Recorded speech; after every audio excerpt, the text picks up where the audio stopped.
E quedando no tópico de skibi, não?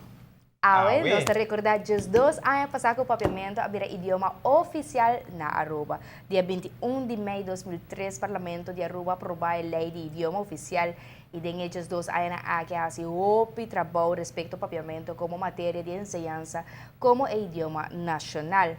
Well, habira costume de nós aqui na ATV para promover nosso idioma. Seguro que sim. Pues depois de taller extenso de ortografia de papiamento durante nosso noticiero, nossa clapa do nave acontece de última tarefa para a temporada aqui de tiki mais de nos do papiamento.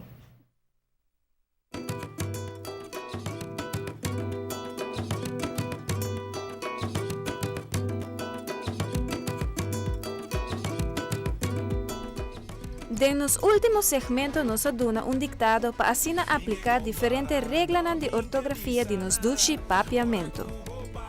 Essa aqui tawata é 5 frases na escrevi na maneira correta. 1.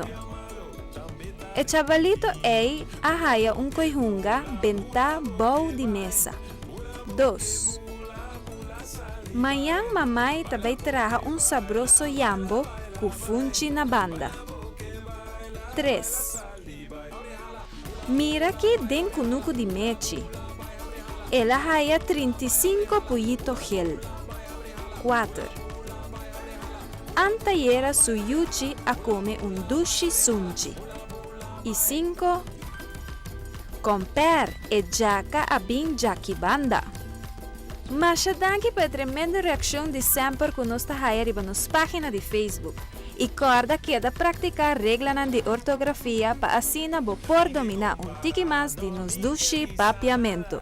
Ora cubo papia prikici ripiti. Si vo papia bom, prikici ripiti.